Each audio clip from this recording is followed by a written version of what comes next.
बस बहुत हो गया, अब मुझसे नहीं होगा, मैं इसके लायक ही नहीं हूँ। क्या क्या क्या नहीं किया इसके लिए। मैंने खेलना छोड़ दिया, मैंने खाना तक नहीं खाया, मैं तो किसी ओकेज़न पर भी नहीं जाता था। मैंने अपने सारे इंजॉयमेंट्स को छोड़कर केवल इसके लिए अपने लाइफ के हर एक इम्पॉर्टेंट टाइम को डेडिकेट कर दिया। लेकिन फिर मुझे क्या मिला? वही कई एम्बैरेसमेंट्स, एक पहाड़ इतनी बड़ी फेलियर, उदासी की कई काली बादलों ने घेर लिया मुझे।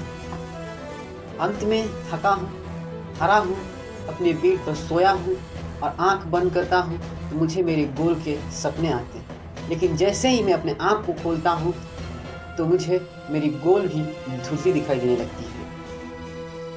मैं समझ गया कि मैं अब कुछ नहीं कर सकता और यही मेरी अंतिम प्रयास था। रुको मेरे दोस्त, मेरे यार, रुक जाओ। क्या तुम्हारी परिस्थितियाँ इतनी खराब हो गई है कि तुम सच में हार मान रहे हो? तुम्हारी परिस्थितियाँ और तुम्हारी हालात तुम पर चीख चीख कर ये कह रही हैं कि तुम एक कायर हो, तुम हारे हुए हो और तुमसे कुछ नहीं हो सकता है। और क्या तुमने उनकी बातों को सुन ली और तुमने उस पर यकीन कर लिया और उसको मान भी लिया? तुम्हारी परिस्थितियों ने सच में तुम्हारी ऐसी हालात कर दी है और तुम्हें यह मानने से मजबूर कर दिया है कि तुम्हारी कोई वैल्यू नहीं रह गई है। तो मेरे भाई, इस कहानी को सुन जो मैं तुझे सुनाने जा रहा हूँ, जो तुम्हें यह एहसास दिलाएगी कि तुम्हारी रियलिटी क्या है। एक मरीन बायोलॉजिस्ट ने एक शार्क के साथ एक्सपेरिमेंट किया। वह बायोलॉजिस्ट ने एक शार्क को कुछ मछलियों के साथ एक टैंक में डाल दिया और जैसा कि आप सोच रहे हो, हुआ कुछ ऐसा ही। उस शार्क ने उन सभी छोटी मछलियों को जो कि उसके साथ ही उसी टैंक में रखी गई थी खा गई। लेकिन अगली बार उस बायोलॉजिस्ट ने टैंक के बीच में एक मजबूत ग्लास का बैरियर बना दिया और फिर उस ग्लास के एक तरफ छोटी मछलियों को रख दिया और दूसरी तरफ उस बड़ी शार्क को रख दिया। और जैसा कि आप सोच रहे हो, उस शार्क ने इस बार भी उन छोटी मछलियों को खाने की प्रयास की। लेकिन वह शार्क उस मजबूत शीशे के ग्लास से टकराकर पीछे की तरफ चली गई। वह बार बार कोशिश कर रही थी लेकिन रिजल्ट सेम था। वह ग्लास उसे बार बार पीछे की तरफ जाने के लिए मजबूर कर दे रहा था। यह ग्लास और शार्क के बीच की सिलसिला कुछ घंटों तक चला और उसके बाद शार्क ने आखिरकार अंत में हार मान लिया। वह शार्क थक गया और अंत में अटैक करना भी बंद कर दिया। मेरे भाई, तुम इस कहानी के सबसे इंटरेस्टिंग पार्ट पर आ गए हो, तो ध्यान से सुनना इसके बाद क्या हुआ। जब शार्क की परिस्थिति कुछ ऐसी हो गई तो बायोलॉजिस्ट ने टैंक के बीच में से उस ग्लास को हटा दिया और अब शार्क और उन छोटी मछलियों के बीच में कोई भी बैरियर नहीं रह गया था। लेकिन फिर भी वह शार्क ने एक बार भी उन मछलियों को खाने की कोशिश नहीं की। अब आपके दिमाग में यह सवाल आया होगा कि क्यों, आखिर उस शार्क ने उन मछलियों को खाने की प्रयास क्यों नहीं की? अब तो उसके बीच में कोई बैरियर नहीं रह गया है। इसका जवाब भी बड़े मजेदार है, इसलिए ध्यान से सुनना इसका जवाब क्या है। यहाँ हुआ कुछ यूं है, उस बायोलॉजिस्ट ने उस शार्क को कुछ इस प्रकार से ट्रेन कर दिया है कि उसे यह यकीन हो गया है कि उसके और उन मछलियों के बीच में कोई बैरियर है जिससे वह पार नहीं कर सकता है।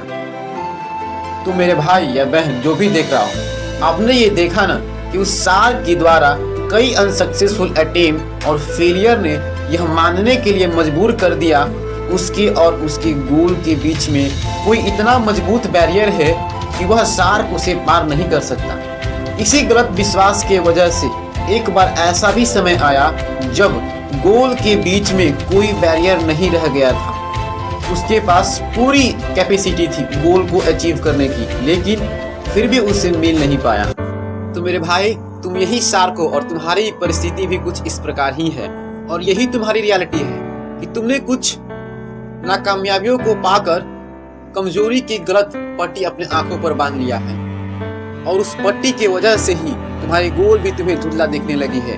तो अपने बेड से उठो, खड़े हो जाओ और अपने आंखों से इन गलत पट्टियों को हटा दो। मेरे भाई, जैसे कि एक 1000 की नोट तुम किसी भीड़ में जाकर लोगों को देने की वादा करते हो तो लोग उसे लेने की पूरी कोशिश करेंगे और वहीं तुम उसी 1000 नोट को किसी कीचड़ या पानी में फेंक कर फिर उन्हें उसी नोट को देने की वादा करते हो, तो फिर भी कोई भी एक ऐसा व्यक्ति नहीं होगा जो उसे लेने के लिए मना कर देगा, क्योंकि उस नोट के कितनी भी गंदगी लग जाए या कुछ भी उस पर लग जाए, उसकी वैल्यू कम नहीं होगी। उसकी वैल्यू 1000 थी और उसकी वैल्यू 1000 ही रहेगी और लोग उसे लेने के लिए तैयार रहेंगे।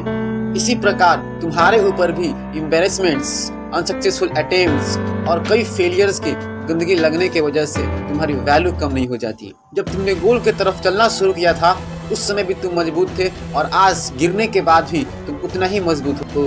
तुम मेहनती हो, तुम हार्ड वर्किंग हो और मैं तुम्हारे इस हार्ड वर्किंग और मेहनती के लिए तुम्हें अप्रिशिएट करता हूँ। मेरे भाई, जब तुम सक्सेसफुल लोगों और उन लोगों की जिन्होंने ऊंचाइयों को छुआ है और अपने गोल को अचीव किया है उनकी यदि बायोग्राफी को पढ़ते हो तो तुम्हें यह एहसास होगा उन लोगों ने भी इस तरह की कई परिस्थितियों से गुजरा है और उन लोगों के इन परिस्थितियों की तुलना में तुम्हारी परिस्थितियाँ कैसी है ये भी तुम्हें पता चल जाएगा। तुम्हें यह एहसास होगा कि सक्सेस के बीच में कई एम्बैरेसमेंट्स और फेलियर्स का सामना करना पड़ता है। कुछ लोग उस सार की तरह ही कुछ रास्ता चलने के बाद खुद से टूट जाते हैं और कुछ लोग निरंतर प्रयास करते हैं और अपने गोल की तरफ बढ़ते चलते हैं और कई कदम आगे चलने के बाद ये बैरियर्स, इन लोगों के डिटर्मिनेशन को देखकर यह बैरियर अपने आप टूट जाता है। तब इन लोगों को एक बेहतरीन अवसर मिलता है और यह अपने गोल को अचीव कर लेते हैं।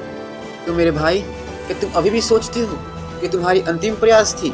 नहीं, यह तुम्हारी अंतिम प्रयास नहीं है, बल्कि उन कई प्रयासों में से यह एक प्रयास है। उठो और सबको ये दिखा दो कि तुम कितने मजबूत हो और तुम्हारे बीच में आए इन सारी परिस्थितियों को और इन सारे बैरियर्स को तोड़ फोड़ कर और अपने रास्ता क्लियर कर दो।